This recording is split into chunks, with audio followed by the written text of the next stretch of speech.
नमस्कार, आप देख रहे हैं एनबी न्यूज और मैं हूं आपके साथ योगेश पांडे। यूपी में जैसे जैसे विधानसभा चुनाव नजदीक आते जा रहे हैं, वैसे वैसे यूपी की सियासत गर्माती जा रही है।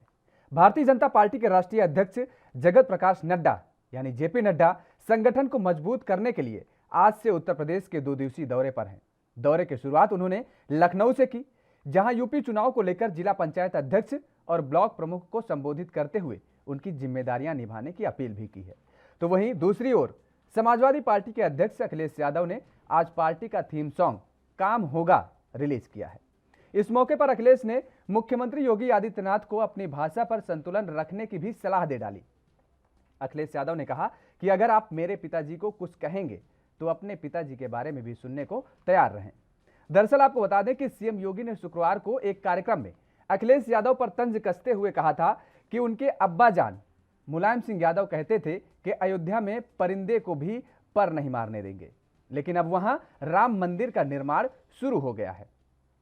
अखिलेश यादव ने इस पर कहा कि कल मैंने उनका इंटरव्यू सुना, हमारा आपका मुद्दों पर झगड़ा हो सकता है, लेकिन मुख्यमंत्री अपनी भाषा पर संयम रखें। अगर वो मेरे पिताजी को कुछ कहेंगे तो मैं भी उनके बारे में कुछ कह सकता हूं। मुख्यमंत्री मेरे पिताजी के बारे में ऐसी भाषा का इस्तेमाल कैसे कर सकते हैं? मुख्यमंत्री को अपनी भाषा पर संतुलन रखना चाहिए। मेरे पिताजी के बारे में कहेंगे तो वह भी अपने पिता के बारे में सुनने के लिए तैयार रहें। अखिलेश ने कहा कि मुख्यमंत्री किसी और भाषा को जानते नहीं और उनके कानों तक किसानों की भाषा नहीं पहुंचती है। वो तो चुनावों को दूसरी ओर ले जाना चाहते हैं। मैं बस इतना कहना चाहता हूं कि भाजपा के मुख्यमंत्री को अपनी भाषा पर संतुलन रखना चाहिए। अखिलेश यादव ने कहा कि सरकार अब सोशल मीडिया से डर रही है। 2014 और 2017 में सोशल मीडिया पर सबसे ज्यादा अफवाह फैलाकर जनता को गुमराह करके भाजपा ने वोट ले लिया है। और अखिलेश यादव ने जो सॉन्ग आज थीम सॉन्ग रिलीज किया है वो आपको सुनाते हैं।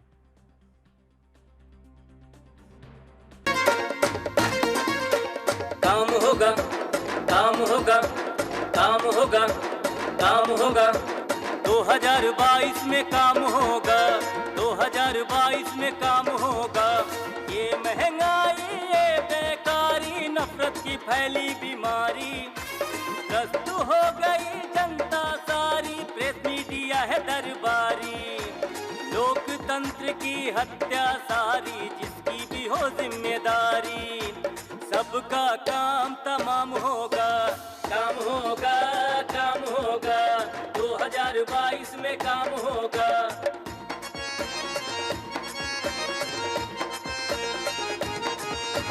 देश का चौपट कारोबार, झूठे वादों का है अंबार, दोहरे इंजन की सरकार, खेती किसानी का बंटाधार, परिवर्तन की बही बयार, जनता की बस एक पुकार, 22 में बदलाव होगा, काम होगा, काम होगा। तो सुना आपने थीम सॉन्ग। ये आज अखिलेश यादव ने लखनऊ में समाजवादी पार्टी मुख्यालय में इसको रिलीज किया है और काम होगा। लेकिन देखने वाली बात यह होगी कि आने वाले विधानसभा चुनाव में काम होगा कि आखिर जनता किसको अपना आशीर्वाद बनाएगी। हमारे साथ 2 मेहमान जुड़े हुए हैं, भारतीय जनता पार्टी से जुड़े हुए हैं। धर्मेंद्र चौहान जी उत्तर प्रदेश के महामंत्री हैं, आपका बहुत बहुत स्वागत है। और शिव प्रताप सिंह यादव जी जुड़े हुए हैं, समाजवादी पार्टी के नेता हैं, आपका भी बहुत बहुत स्वागत है। धर्मेंद्र जी और शिव प्रताप जी आपके पास आएंगे, लेकिन उससे पहले आपको आज का अखिलेश यादव का एक बयान सुनवाते हैं। पहले पन्ने पर भारतीय जनता पार्टी ने लिखा था कि 2022 तक उत्तर प्रदेश के किसानों की कृषि आमदनी को दोगुना करने के लिए एक विस्तृत रोड मैप तैयार किया जाएगा। और मंचों से यह कहा, प्रधानमंत्री जी से लेकर के भारतीय जनता पार्टी के सभी नेताओं ने, कि 2022 तक हम किसान की आय को दोगुना कर देंगे। उत्तर प्रदेश का किसान, उत्तर प्रदेश की जनता भारतीय जनता पार्टी से जानना चाहती है जनता कि आखिरकार आज किसान की आय क्या है। आज जो महंगाई बढ़ गई है, जो कीटनाशक दवाइयां महंगी हैं और लगातार महंगाई को बढ़ा रहे हो, आज किसानों की आय क्या है। और 2022 तक वादा किया था किसानों की आय दोगुनी कब हो जाएगी। दूध को लेकर भी उन्होंने बहुत विस्तृत न जाने कितनी जानकारी दी है। कि डेयरी प्रोडक्ट्स और मिल्क को लेकर के बड़े पैमाने पर योजनाएं तैयार होंगी।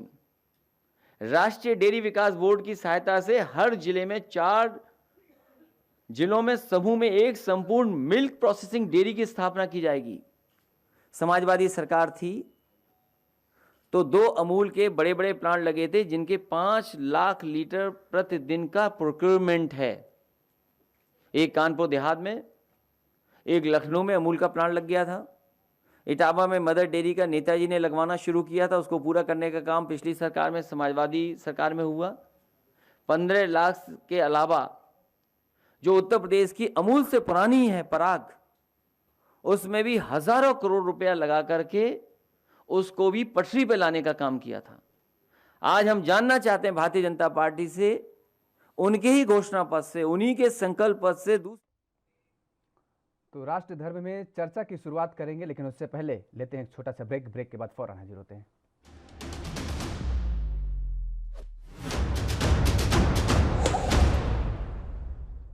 तो ब्रेक के बाद एक बार फिर आप सभी का स्वागत है और राष्ट्र धर्म में चर्चा को आगे बढ़ाएंगे। हमारे साथ दोनों मेहमान जुड़े हुए हैं लगातार। धर्मेंद्र चौहान हैं जो कि उत्तर प्रदेश बीजेपी के महामंत्री हैं, और शिव प्रताप सिंह यादव जी हैं, समाजवादी पार्टी के नेता हैं। आप दोनों मेहमानों का एक बार फिर से स्वागत करता हूं। और धर्मेंद्र चौहान जी, आपके पास आएंगे सबसे पहले कि जिस तरीके से अभी आपने सुना कि समाजवादी पार्टी ने एक थीम सॉन्ग लॉन्च किया है आज, अखिलेश यादव ने, समाजवादी पार्टी के मुखिया हैं, काम होगा काम होगा 2022 में काम होगा। और उन्होंने उसके बाद सवाल भी उठाए हैं कि दरअसल उत्तर प्रदेश की नहीं बल्कि बीजेपी की सरकार केवल और केवल झूठे वादों पर सोशल मीडिया में लोगों को गुमराह कर वोट बैंक को खींचने का काम किया है। देखिए, आपको मैं बता देना चाहता हूं, आपने देखा होगा ये लोग 2012 में झूठ बोलकर आए थे, लोगों को झूठा आश्वासन दिया इन लोगों ने, और इन्होंने कुछ नहीं किया, इन्होंने सिर्फ शिलान्यास किया। जितने भी कार्य पूर्ण हुए वो हमारी सरकार में हुए सत्ता के बाद। इन्होंने शिलान्यास किया और सभी जो बड़ी बड़ी कंपनी उनसे अपनी दलाली ठेकेदारी की, उससे इन्होंने कोई कार्य पूरा नहीं किया। उत्तर प्रदेश सरकार महाराज जी ने जितना भी इनका कार्य शिलान्यास किया हुआ था उसका रिबन काटने का काम हमने किया, क्योंकि हमारी नीयत साफ है। ये लोग सिर्फ और सिर्फ परिवारवाद करते हैं। परिवार के लोगों को कैसे तरीके से लोगों को फायदा पहुंचाए वो ये कार्य करते हैं। जनता के लिए इन्होंने कुछ नहीं किया। काम तो समाजवादी पार्टी ने दरअसल असली किया था, केवल आपने नाम बदल करके उसका एक बार दोबारा से रीओपनिंग कर दी है, दोबारा से रिबन काट दिया, समाजवादी पार्टी कह रही है। नहीं, ऐसा कुछ नहीं है। समाजवादी पार्टी के पास कोई काम नहीं था, सिर्फ इन्होंने शिलान्यास किया। और शिलान्यास भी जो किया इन्होंने परसेंटेज के आधार से किया कि कौन सा ठेकेदार की तरह हमको परसेंटेज देगा, चाहे काम हो या ना हो, वो सब काम बीच में रुका। लेकिन हमारी सरकार की साफ नीयत थी, क्योंकि विश्वास दिलाना था, जनता को हमारे ऊपर विश्वास था, उस विश्वास के ऊपर हम खरे उतरे और हमने वो कार्य पूर्ण किया। अब जिसको ये बोलते कि हमारा कार्य किया हुआ है फीता काटने, फीता काटने के लिए नीयत साफ चाहिए होती है। शिलान्यास तो कितना ही करा लीजिए। ठीक है, शिव प्रताप यादव जी हमारे साथ जुड़े हुए हैं, उनसे ले लेते हैं इसका जवाब। शिव प्रताप यादव जी, दरअसल समाजवादी पार्टी की जब सरकार हुआ करती थी तब तो केवल ठेकेदारी की प्रथा चलती थी, कमीशनबाजी चलती थी, घूसखोरी चलती थी, और उद्घाटन उस काम का हुआ करता था वो भी आधा अधूरा कि किसमें कितना आपका परसेंटेज आ रहा है। जी धन्यवाद एंकर महोदय जी। जी बोलिए शिव प्रताप जी। आवाज आ रही है मेरी? जी आ रही है, आप बोलिए। सबसे पहले तो मैं योगेश पांडे जी आपको बहुत बहुत नमस्कार जी। और हमारे प्रतिद्वंदी पार्टी के जो बीजेपी के कैप्टन साहब हैं उनको भी बहुत बहुत मेरा नमस्कार। बाकी जो कैप्टन साहब बता रहे हैं ये हमारी पार्टी ने केवल फीते काटे हैं, तो ये उनकी गलतफहमी है। हम लोगों ने वही करते तो कार्य पूर्ण होता है, ना कि तुम्हारी तरह सिर्फ पत्थर की प्लेट लगा दी और शिलान्यास कर दिया और उसमें अपना परसेंटेज रख लिया। अगर आज आप देखें नोएडा अथॉरिटी को, उसमें इतनी पारदर्शिता है, ठेकेदारी कोई भी हो, सब काम ऑनलाइन होते हैं। आप लोगों के द्वारा पहले ये बोला जाता था कि नोएडा जाने कैप्टन साहब बात सुन लीजिए। विश्व बीजेपी की यही तो प्रताप परेशानी है, विश्व बात ही नहीं प्रताप सुनना यादव जी, चाहते। विश्व प्रताप यादव जी, दरअसल हमारे साथ जुड़े हुए हैं धर्मेंद्र चौहान जी, जो कि भारतीय जनता पार्टी यूपी के महामंत्री हैं। जी, आप नाम में विस्मय हो रहे हैं, तो इस वजह से मैं आपको नाम करेक्ट कर रहा हूं। हाँ ठीक है। चौहान साहब, शायद चौहान साहब को ये नहीं पता, जिस सड़क से वो नोएडा के लिए जाते हैं वो सड़क किसने बनवाई? अगर वो पुल जो, मेरी बात सुनिए, किसने वो जो बनवाई? आप मेरी बात सुनिए, जो एलिवेटेड रोड था, जिस लखनऊ सिटी में आप रहते हैं, जिस 2017 में जैसी हमारी सरकार बनी, उसकी मेट्रो की सौगात किसने दी आपको? ये भूल है क्या? हम आपको स्पष्ट बता देना चाहते हैं, हमारे ठेकेदारी चलती थी आप बताइए। हमने काम किए हैं। आप केवल ठेकेदारी प्रथा के नाम पे जनता को गुमराह नहीं कर सकते कि यहाँ ठेकेदारी प्रथा चलती थी। आप तो काम ही नहीं कर पा रहे हैं। हमारे कामों का, माननीय राष्ट्रीय अध्यक्ष अखिलेश यादव जी के कार्यों का आप केवल फीता काट रहे हैं। हेलो विश्व प्रताप जी, एक बात बताइए, एक सेकंड धर्मेंद्र चौहान जी। विश्व प्रताप जी, आज आपकी पार्टी ने एक थीम सॉन्ग लॉन्च किया, 2022 में काम होगा, और जब 2017 का चुनाव हो रहा था तो उसके पहले एक गाना लॉन्च किया गया था कि काम बोलता है, तो काम तो नहीं बोल पाया 2017 में, और अब अभी आप कह रहे हैं कि काम होगा 2022 में, और आप कह रहे हैं कि 2017 के पहले जब आपकी सरकार हुआ करती थी तब भी आपने काम किया है। तो काम हो चुका है होना, ऐसा कुछ आपको गाना बनाना चाहिए। काम होगा यानी अब 2022 में आपको आशा है कि 2022 में अगर आपकी सरकार आएगी तब काम होगा उत्तर प्रदेश में। ऐसा है कि हम लोगों ने काम किया है और आगे भी करेंगे, है ना। बीजेपी की तरह हम लोगों को पांडे जी की तरह फीते नहीं काटने हैं, है ना। महाराज जी की तरह हम लोगों को गाय गोबर, हिंदुस्तान पाकिस्तान, छोटा बड़ा, इन सब चीजों को, मंदिर मस्जिद के उसमें नहीं जाना है। हम लोगों का केवल मेन उद्देश्य है, माननीय राष्ट्रीय अध्यक्ष जी ने अपने कामों को, हम लोगों को, जो भी पार्टी के लोगों को आदेशित किया है कि आप जाके अपनी योजनाएं बताइए। आगे पूर्व में आपके पास आएंगे, पूर्व में ठीक है, हम मानते हैं कि ये जुमलेबाजी इनकी सफल हो गई। हम लोगों को अपने कार्यों के बारे में नहीं बता पाए, लोग देर से जान पाए, कोई बात नहीं है, लोग देर से जान पाए, है ना। राम मंदिर वही बनाए, लेकिन इनको ये तो नहीं, हम बिल्कुल नहीं घबरा रहे हैं। हम तो चाहते हैं कि भगवान राम का मंदिर बनना चाहिए, लेकिन आप ये बताइए, आप कौन होते हैं भगवान राम का मंदिर बनवाने वाले? धर्मेंद्र चौहान जी अभी आते हैं। धर्मेंद्र चौहान जी, एक सेकंड, विश्व प्रताप जी को अपनी बात रख लेने दीजिए, आपके पास आएंगे, उसके बाद आपसे सवाल लेंगे। अभी विश्व प्रताप जी को अपनी बात रख लेने दीजिए, पूरी करने दीजिए। भगवान राम का मंदिर, ठीक है, भगवान राम का मंदिर कोर्ट ने दिया है, ना कि आपने दिया। आप हर बार ये क्यों कहते हैं कि हमने दिया है? आपने क्या दिया है? आपने तो केवल लिया है, चंदा खाया। आप बताइए, आप आज तक उसका जवाब नहीं दे पाए। हम लोग भगवान के नाम की राजनीति नहीं करते हैं। आज हम भी भगवान को मानते हैं, मैं भी हिंदू धर्म से हूँ, भगवान को मानता हूँ, पूजा करते हैं। आप राम भक्तों पे गोली नहीं चलवाते, और आपका वो नारा कहा गया कि रामलला हम आएंगे, मंदिर वहीं बनाएंगे। आज क्यों नहीं बोलते? आज हमारे महाराज योगी आदित्यनाथ जी ने आपकी बोलती है। अच्छा, नहीं, पांडे जी, आप एक चीज डिसाइड कर दीजिए, आपने बनवाया, कोर्ट ने बनवाया? अरे कोर्ट नहीं, आपने नहीं, लेकिन आप चलिए ठीक है, जिसने भी बनवाया, विश्व प्रताप जी, भारतीय जनता पार्टी मुखर थी राम जन्मभूमि, राम मंदिर को लेकर के। भारतीय जनता पार्टी मुखर थी और फ्रंट लाइन पर थी। समाजवादी पार्टी कहीं दूर दूर तक नहीं थी। इस बात को स्वीकारना पड़ेगा आपको भी कि अगर फ्रंट लाइन पे थी, ठीक है, सुप्रीम कोर्ट का निर्णय आया, वो सुप्रीम कोर्ट का निर्णय था, लेकिन भारतीय जनता पार्टी उसकी लड़ाई फ्रंट पे खेल रही थी, लड़ रही थी। समाजवादी पार्टी, ठीक है, आस्था का विषय है, समाजवादी पार्टी की पूरी आस्था है राम मंदिर के साथ, लेकिन फ्रंट पर नहीं थी समाजवादी पार्टी। इस बात को स्वीकारना पड़ेगा आपको भी। धर्मेंद्र चौहान जी, आपके पास आएंगे।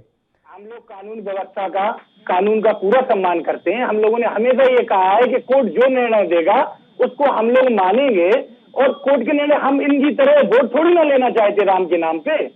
हमें राम के नाम पे, माननीय अखिलेश यादव जी ने कहा कि हमें राम के नाम पे वोट नहीं चाहिए, हमें दलित पिछड़े के नाम पे वोट नहीं चाहिए, हमें काम के नाम पे वोट चाहिए, विकास के नाम पे वोट चाहिए, स्वास्थ्य व्यवस्था के नाम पे वोट चाहिए, जो उन्होंने कार्यकाल में काम किया उसके नाम पे वोट चाहिए। इनकी तरफ अब आप देखिए, इनके मुख्यमंत्री हैं माननीय योगी आदित्यनाथ जी, वो किस प्रकार की भाषा का प्रयोग करते हैं, ठोक देंगे। भाई आप बताइए, आप जी बताइए, ये राम है ना, आप बताइए हिंदू धर्म की सभ्यता है ये? आप बताइए, ये सनातन धर्म की सभ्यता है? ठोक देंगे। सवाल का जवाब पूछ लेते हैं। धर्मेंद्र चौहान जी सवाल सुन लीजिए। जिस तरीके से अभी विश्व प्रताप जी ने कहा कि ठोक देंगे, एक तो पहले ये भाषा हो गई। दूसरी भाषा कि जो आज अखिलेश यादव जी ने भी कहा कि मुख्यमंत्री योगी आदित्यनाथ जी ने जो भाषा बोली है, उन्होंने जो कहा है उनके पिता को लेकर के, मुलायम सिंह यादव को लेकर के, जिस तरीके से उन्होंने कहा है राम जन्मभूमि में कि उनके अब्बा जान कहते कि ऐसा ऐसा होगा, तो मुख्यमंत्री योगी आदित्यनाथ को आज अखिलेश यादव ने भी ये नसीहत दे डाली है कि वो मुद्दे की लड़ाई लड़ें, मुद्दे पर बहस करें, लेकिन किसी के परिवार पर हस्तक्षेप न करें। अगर वो उनके पिताजी को बोलते हैं तो वो भी उनके पिताजी को, यानी मुख्यमंत्री योगी आदित्यनाथ जी के पिताजी को कुछ भी बोल सकते हैं। अखिलेश यादव वही है ना जिन्होंने बड़े मंच में पब्लिक के सामने अपने पिताजी को हाथ लेके रस्ता मारा स्टेज पे, ये वही है। और आज गलत बोल रहे हैं आप, गलत बयानबाजी।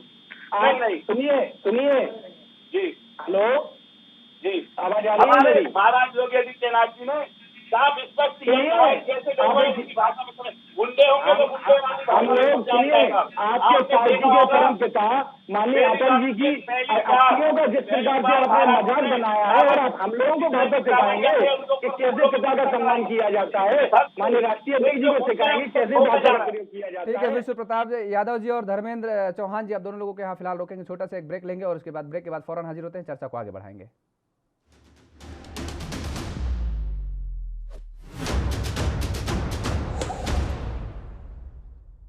ब्रेक के बाद एक बार फिर आप सभी का स्वागत है, चर्चा को आगे बढ़ाएंगे। धर्मेंद्र चौहान जी, सीधे आपके पास आएंगे। आपने अखिलेश यादव की बाइट को भी सुना होगा, उन्होंने कहा कि दरअसल किसानों के लिए दोगुनी आय करने की बात भारतीय जनता पार्टी की सरकार कहा करती थी 2022 तक उनकी आय दोगुनी हो जाएगी। वो पूछ रहे हैं और वो कह रहे हैं कि प्रदेश का किसान भी पूछ रहा है कि आखिर आय दोगुनी कब होगी। 2022 तो बेहद नजदीक आ गया है। आप देख रहे, मैं आपके माध्यम से बता देना चाहता हूं, ये इनके पास कोई मुद्दा नहीं रहा है, सिर्फ हमारे सीधे साधे किसान भाइयों को ये गुमराह कर रहे हैं। अगर विकास की बात पे आते हैं तो इनके पास कोई जवाब नहीं है, क्योंकि इन्होंने नोएडा के अंदर, मैं आपको एक नोएडा का एग्जांपल देता हूं, नोएडा के अंदर इन्होंने अपने बड़े बड़े अधिकारी भेजे और इन्होंने कहा कि नोएडा तो यूपी का 100 विंडो है, इसको मिनी इंडिया बोलते थे, जितना लूट सकते हो लूट लो। लेकिन 2017 के बाद जैसे ही महाराज की सरकार आई, आपने देखा होगा, अगर किसको मिनी इंडिया कहा गया है ना, तो गांव और शहर में कोई फर्क नहीं है। लेकिन इनके जब 2012 से 17 के बीच में सिर्फ इन्होंने अधिकारियों को लूटने के लिए भेजा। नहीं, ये तो बहुत सीधा सा सवाल है ना, ये तो बहुत सीधा सा सवाल है कि किसानों की आय कितनी है। अगर दोगुनी करने की बात की गई थी तो बहुत सीधा सा सवाल है। 2022 तो बिल्कुल बेहद नजदीक आ गया है, अब उसमें समय नहीं है, और उसके बाद चुनाव भी ये 2022 में है। चुनाव से पहले तो दोगुनी आय करने की बात की गई थी ना। ये किसानों के ऊपर बात नहीं करेंगे। मैं आपको बता दे, हेलो जी बोलिए धर्मेंद्र चौहान जी। हेलो, आ रही आवाज आ रही, धर्मेंद्र जी बोलिए आप। देखिए, मैं बता देना चाहता हूं, इनके पास किसान भाइयों के गुमराह करने के अलावा और कुछ नहीं बचा। ये विकास बीजेपी का चाल करते हैं, हमारा नहीं है, हमारा काम करना चाहिए। सम्मान निधि, किसान सम्मान निधि लाए, आपने देखा होगा, किसान फसल बीमा योजना थी, लेकिन ये कुछ ना कुछ विकास के मुद्दे पे हमसे बात कीजिए। आप किसानों को पैसे दिए, लोगों को भूल गए क्या आप? लोगों के खाते में, किसी के खाते में 2 रुपए आए, किसी के में 10 आए, किसी के में 50 आए। बताइए आप, बताइए धर्मेंद्र जी। आप किसानों को सम्मान की बात करते हैं, किसी के खाते में 2 रुपए आए, 5 रुपए आए, 10 रुपए आए, ऐसे अकाउंट में पैसे आए हैं।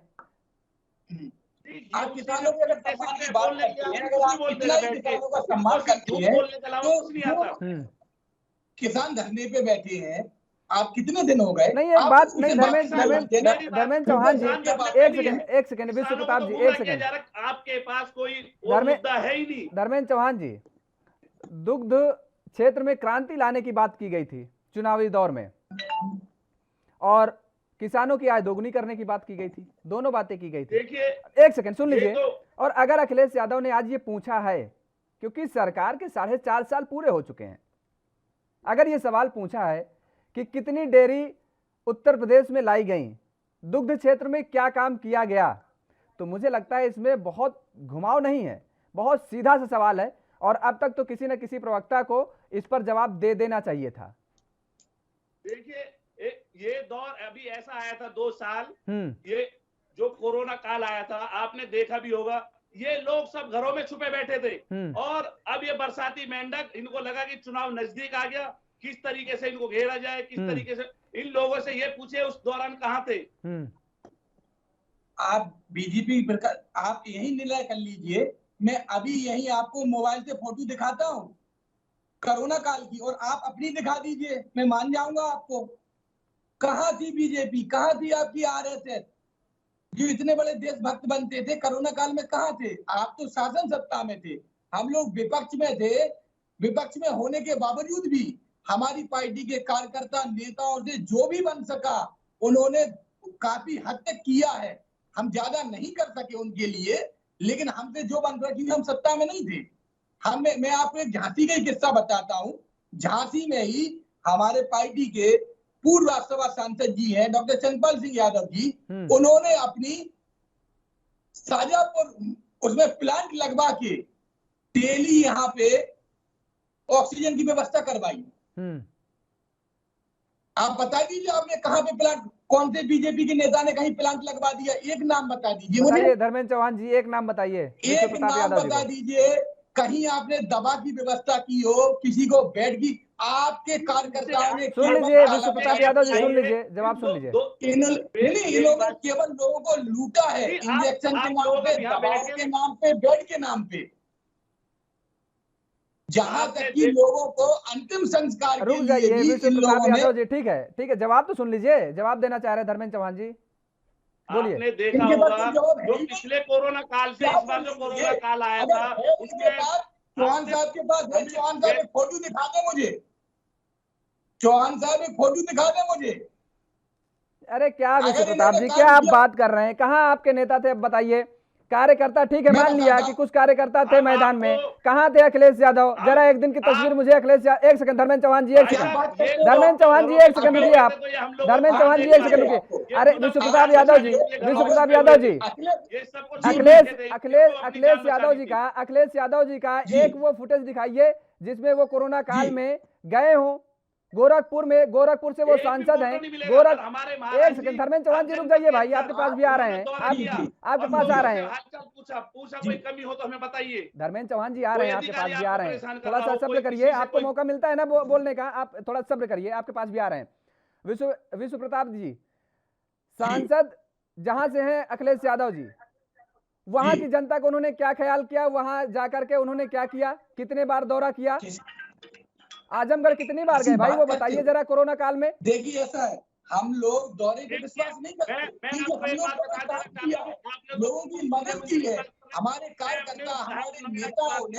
आप बताइए, हमारे राष्ट्रीय अध्यक्ष जी पूरे 75 जिलों में। धर्मेंद्र चौहान जी एक सेकंड दोनों लोग रुकिए। धर्मेंद्र चौहान जी सुन लीजिए भाई, बूथ से लेके लोगों की मदद की है, किस प्रकार से लोगों की मदद हो रही है। धर्मेंद्र चौहान जी एक सेकंड, धर्मेंद्र चौहान जी रुक जाइए, बोल लेने दीजिए, आपको मौका मिलेगा, अभी आप बोलिएगा। चाहे हॉस्पिटल में बेड की व्यवस्था करनी हो, इनके बीजेपी के कार्यकर्ता, बीजेपी के अरे विश्व प्रताप जी, मैं अभी बीजेपी से पूछ लूंगा, बीजेपी के जो आप सवाल पूछ रहे हैं, आप बताइए ना कि आजमगढ़ कितने दौरे किए कोरोना काल में, या कहां पर किसी हॉस्पिटल में किसी पेशेंट को देखने अखिलेश यादव जी गए हों? आप मुझे ये बताइए, राष्ट्रीय अध्यक्ष जी ने अपने सारे कार्यकर्ताओं नेताओं को निर्देशित किया था, अगर माने राष्ट्रीय अध्यक्ष जी वहां चले जाते तो ये कहते ये कोरोना फैला रहे हैं। अच्छा, क्यों भाई? प्रोटोकॉल का आप पालन करते, कैसे कोरोना फैला रहे हैं?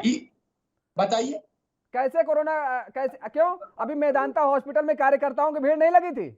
आजम खान साहब को देखने गए थे अखिलेश यादव जी, तो वहां पर भीड़ नहीं लगी थी? उस चीज को ये नहीं एक बोलेंगे। नहीं धर्मेंद्र चौहान जी, एक सेकंड।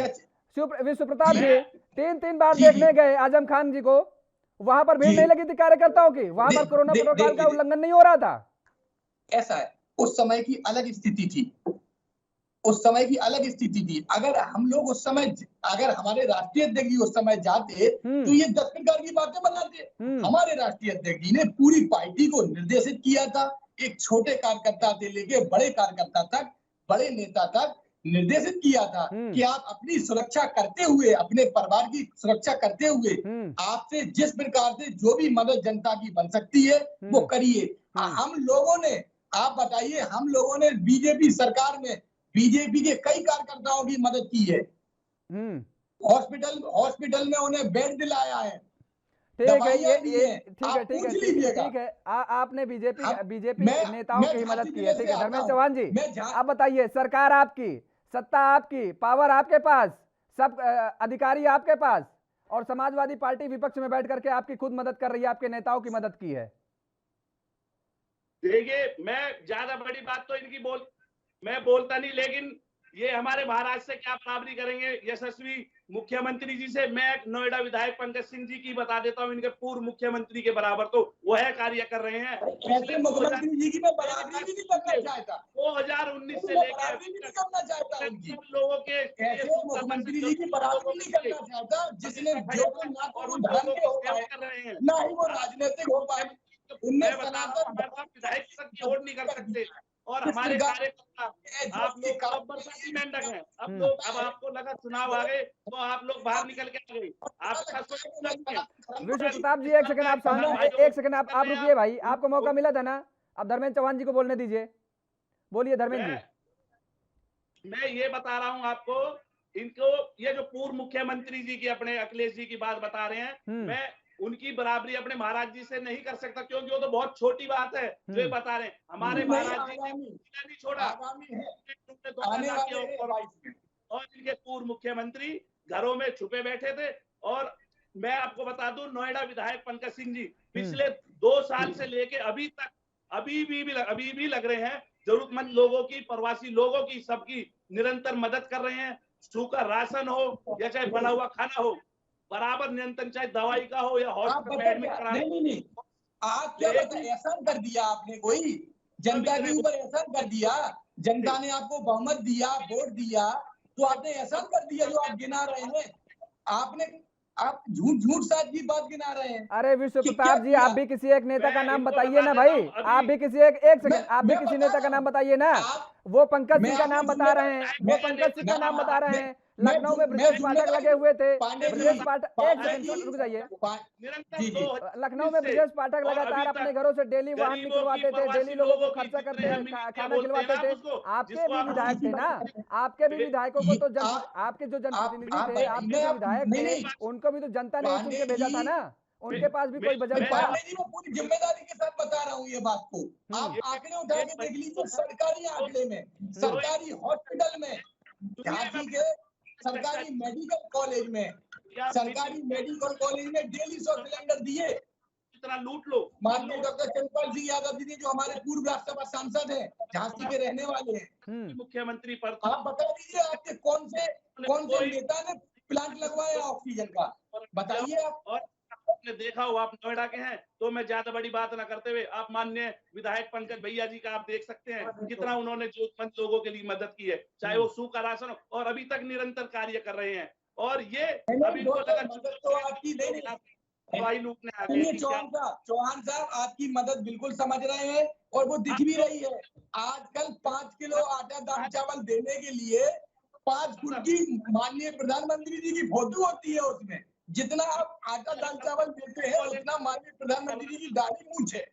आप बताइए, आपको शर्म आनी चाहिए। धर्मेंद्र चौहान जी, लोगों को विश्व प्रताप जी देने के लिए भी आप बार-बार सवाल सुन लीजिए भाई, सवाल का जवाब दीजिए। जेपी नड्डा साहब का यूपी दौरा है 2 दिवसीय, आज वो लखनऊ में रहे। उन्होंने कहा उत्तर प्रदेश में योगी आदित्यनाथ के नेतृत्व में जो सरकार चल रही है, इसमें लोकतंत्र की जितनी संरक्षा की गई है, अन्य सरकारों में वैसा हुआ नहीं है। कानून व्यवस्था बिल्कुल सुदृढ़ है। धर्मेंद्र जी आपके पास आएंगे, एक सेकंड रुक जाइए, दिख रहा है ना, जवाब ले लीजिए। दिख तो आप भी पांडे जी आप बताइए इनने कौन सी कानून व्यवस्था सही कर दी है? डेली लोग रोज लूट बलात्कार अपहरण डेली हो रहे हैं। कानून व्यवस्था इस तरीके से ध्वस्त है, इतना तो कभी 40 सालों में नहीं हुआ और अन्य किसी की सरकारों में नहीं हुआ। बीजेपी की पूर्ववत सरकारों में भी हमने इतना नहीं देखा। जिनको इन्होंने गुंडा बना के उनसे भी लूट खसोट करी। हमारे महाराज जी का वहाँ बिल्डोजर चलता है।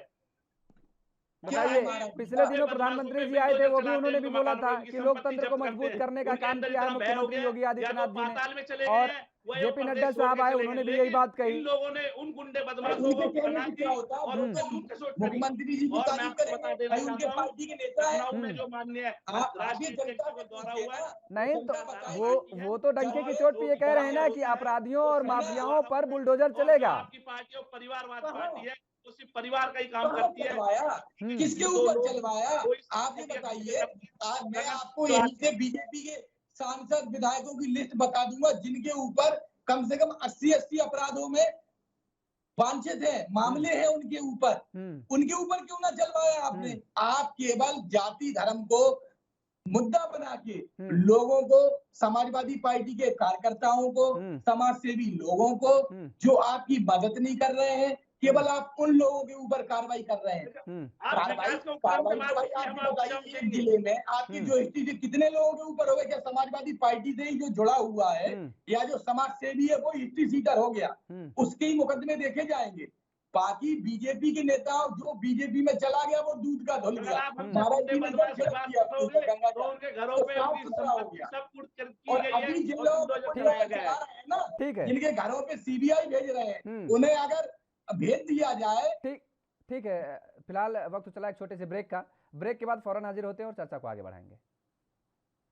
कल ये लगा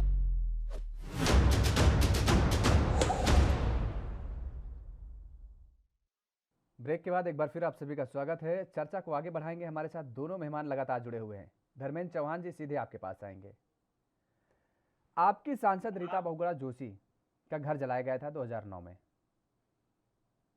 जितेंद्र सिंह बबलू ने घर जलाया था, चार्जशीट दाखिल हुई थी, तमाम सारे आपराधिक मामले भी दर्ज हैं। और अब पार्टी विद अ डिफरेंस ने कुछ ज्यादा ही डिफरेंट कर दिखाया। उसी आप ही के सांसद के घर जलाने वाले आरोपी को पार्टी ने बड़े जोरदार से स्वागत किया और पार्टी में शामिल भी किया। उसके बाद आपके सांसद रीता बहुगुणा जोशी का बयान भी आया।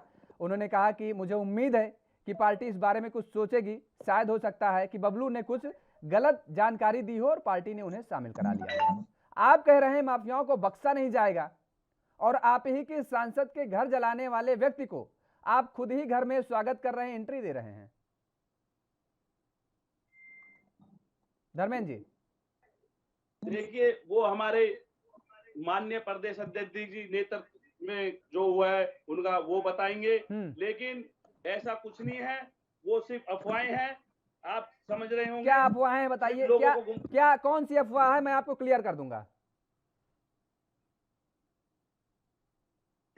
जो आप बता रहे हैं, हमारे माननीय विधायक रीता बहुगुणा जोशी जी का जो बयान बता रहे हैं उसको तो तरोड़ मरोड़ के बताया जा रहा है, ऐसा नहीं है, गलत। चलिए मान लिया, चलिए आपकी बात एक सेकंड के लिए मैंने मान लिया, एक सेकंड के लिए मान लिया कि रीता बहुगुणा जोशी जी के बयान को तोड़ मरोड़ के बताया जा रहा है। बयान बिल्कुल सही है, लेकिन यह तो सत्य है ना कि उस पर आपराधिक मामले दर्ज हैं। रीता बहुगुणा जोशी के घर जलाने के मामले में उस पर चार्जशीट दाखिल हुई है, ये तो सत्य है। देखिए, मैं उसमें कोई बयान नहीं दे सकता। प्रदेश नेतृत्व में जो भी उनकी, आप काहे को बयान देंगे? पांडे जी ये बयान नहीं देंगे क्योंकि बाबा जी ने शुद्ध कर दिया है। धर्मेंद्र चौहान जी आप बताइए, समाजवादी पार्टी भी कह रही है आप बयान नहीं देंगे, आप कह रहे हैं हम माफियाओं को बख्शेंगे नहीं, माफियाओं पर बुलडोजर चला देंगे और जो भी इस राज्य में अराजकता फैलाएगा उसे कतई नहीं बख्शा जाएगा। वो लोग आपकी सांसद इस तरह के बताइए, वो खुद पीड़ित हैं।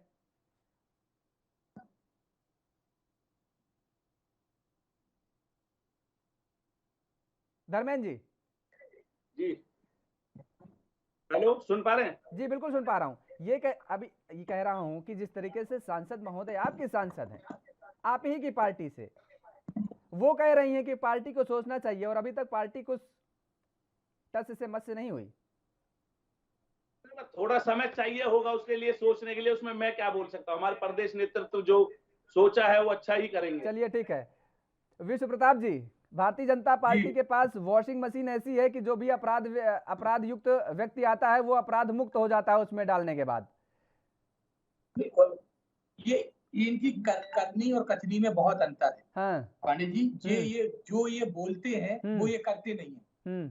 इनका मुख्य उद्देश्य है लोगों को, जैसा कि इन्होंने 2014 में भी किया, आगे लोकसभा के चुनाव में भी किया, लोगों को भ्रमित किया है, गुमराह किया है। जिस तरीके से किसी कंपनी का एडवर्टाइजमेंट की तरह नहीं उनके लोग पॉलिसी बेचते हैं, उस प्रकार से इन लोगों ने जनता को गुमराह किया है, सपने दिखाए हैं, और हम लोगों ने अपनी बातें जनता को नहीं बता पाए, अपने काम, हमारे कार्यकर्ता, हमारे नेता अपने काम जनता को नहीं बता पाए, और जनता इनके बहकावे में आ गई। जब कोई काम किया ही नहीं तो जनता को क्या बताओगे? जनता को सिर्फ यह पता चला जरूर ये मैसेज हो रहा होगा कि उससे शिलान्यास तो किए, थे, उद्घाटन और की आने सीमा वाले कोई समय में 2022 में जनता ये दिखा देगी समय सीमा क्या होगी। उन्होंने बोला सिर्फ हमें परसेंटेज दीजिए, हमें सीमा की कोई आवश्यकता को मुख्यमंत्री बनाएगी। बाबा जी ये तो केवल बाबा जी तो पूजा करें, ठीक है, सनातन धर्म। लेकिन कैसे करेंगे जब सड़क पे आप निकलेंगे नहीं?